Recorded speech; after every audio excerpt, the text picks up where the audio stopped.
Bonsoir à toutes et à tous. Alors, moi je m'appelle Julie Demès, j'ai 37 ans, je vis à Saint-Maximin, je suis tailleur de pierre et sculpteur. Actuellement je travaille dans une carrière de pierre de Nogent-sur-Oise. Auparavant j'ai exercé dans le domaine des arts et de l'éducation populaire.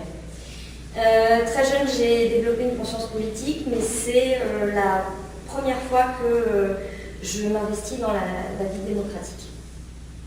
J'ai choisi d'être candidate suppléante pour la France insoumise pour défendre le programme L'Avenir en commun qui porte les valeurs de justice et d'humanisme auxquelles je crois. Alors tout d'abord, je voudrais vous remercier d'apporter votre participation à cette réunion publique, quelles que soient vos motivations et votre famille politique.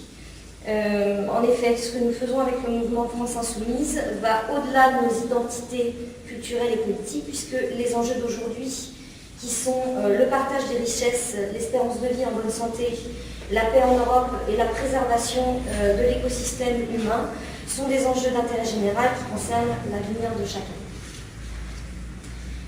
Nous avons la chance de prendre notre élan sur la base d'une campagne présidentielle qui est extrêmement dynamique et qui s'appuie fortement sur l'émancipation et l'éducation des individus. Notre souhait est de poursuivre nos efforts dans cette voie, en encourageant les citoyennes et les citoyens à débattre et à participer à la création d'une nouvelle société autour de la 6e République. Merci. Martin Battaglia, candidat de la 4e circonscription aux élections législatives. Donc je vais vous savez, bonsoir à tous. Comme disait puis Julie, il s'appelle Martin Battaglia, j'ai 32 ans, je suis né à Senlis. J'ai grandi dans des villages des alentours. Je suis parti pour mes études, au début de ma carrière, en région parisienne, à l'étranger, et je suis revenu ici. Depuis longtemps, effectivement, moi j'ai aussi un intérêt fort pour la politique, pour l'engagement. J'ai fait de l'associatif, j'ai fait un bref mandat municipal à Senlis. J'ai démissionné pour reprendre ce nouvel engagement parce que je considérais que ce n'était pas compatible. Bon, on en reparlera, mais je suis contre le démandat. Donc je commence par m'appliquer à moi-même. Et comme c'était dit par mes collègues tout à l'heure, je ne suis pas un professionnel de la politique. Je considère que ça ne doit pas être une carrière, une profession. Et j'ai un autre métier pareil. Je travaille au centre technique de l'industrie mécanique, le CETIM dans la zone industrie. Le plan B étant effectivement de dire ok, on est d'accord, on s'en va. Nous, c'est une menace que la France insoumise peut exercer sur le reste de l'Europe, parce que si la France quitte l'Union européenne, quitte l'euro, on n'a plus l'Union européenne et plus l'euro. On représente 20-25% du PIB de l'Europe, enfin de la zone euro, précisément. Ça ne peut pas marcher sans la France.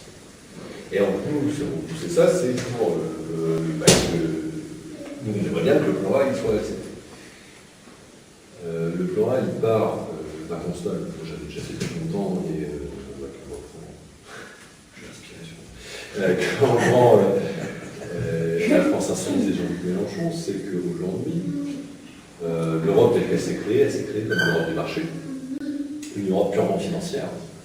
Alors, c'était peut-être un premier pas plus facile à faire et à mettre en place que le deuxième. Et pour moi, c'est loin d'être suffisant.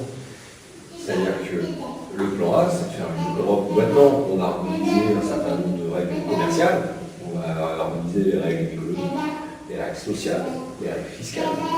Alors, ça va se faire du jour au lendemain, ça ne veut pas dire qu'il faut tout faire tout de suite, mais il faut le dire. Et ça remet effectivement en cause un certain nombre de traités, de fonctionnement d'organismes européens. On parlait de la DCE qui aujourd'hui n'a aucun contrôle démocratique.